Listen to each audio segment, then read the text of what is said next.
अस्सलाम वालेकुम, क्या हाल चाल है दोस्तों। उम्मीद है सब खैरियत से होंगे। तो दोस्तों इस वक्त मैं यूके के टाइम स्क्वायर यानी पिकाडेली सर्कस पे खड़ा हुआ हूँ।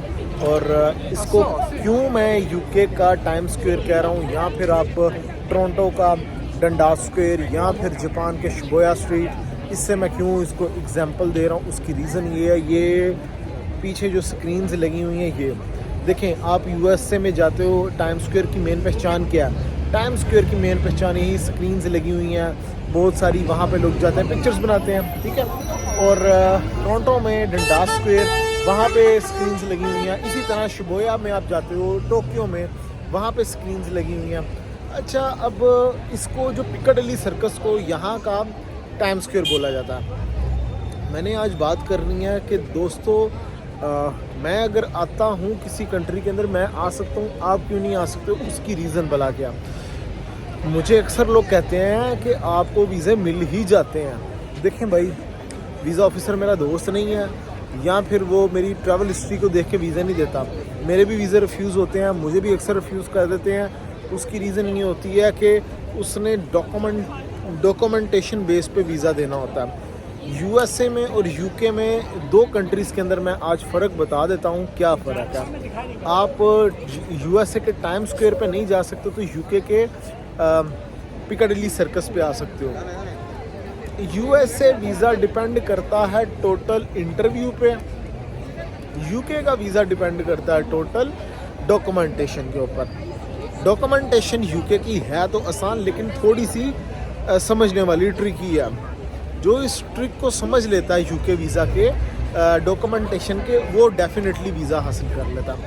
और जहाँ तक यूएसए की बात करें, उसमें तो है ही कुछ नहीं, उसमें तो आपने जस्ट इंटरव्यू ही देना होता है। अब कुछ लोग इंटरव्यू से घबराते हैं, इंटरव्यू नहीं दे सकते हैं, वीज़े में बोला नहीं जाता उनसे, रिफ्यूज़ हो जाते हैं। तो सिंपल इज़ डैट कि आप यूके में वीज़ा अप्लाई करें, UK is the best option. मैंने बहुत सारे दोस्तों के करवा के दिए, और ऐसे लोगों के जो इंटरव्यू नहीं दे सकते थे, उनको मैंने यूके की तरफ मूव करवाया, यूके का वीज़ा लाके। अब होता क्या, यूके का वीज़ा आपको पता है टोटल डिपेंड करता है आपकी बैंक स्टेटमेंट के ऊपर और आपके एनओसी होटल बुकिंग के ऊपर। एनओसी जो होता है, अक्सर क्या करते हैं, ये पूछ लेते हैं, जो एनओसी होता है वो डायरेक्टली आपकी कंपनी में यूके वाले फ़ोन करके सम टाइम, हर किसी को नहीं, सम टाइम फ़ोन करके कंफर्मेशन ले लेते हैं। तो ये चीज़ होती है। आप अगर बैंक स्टेटमेंट आपकी प्रॉपर है 3 मंथ्स की, तो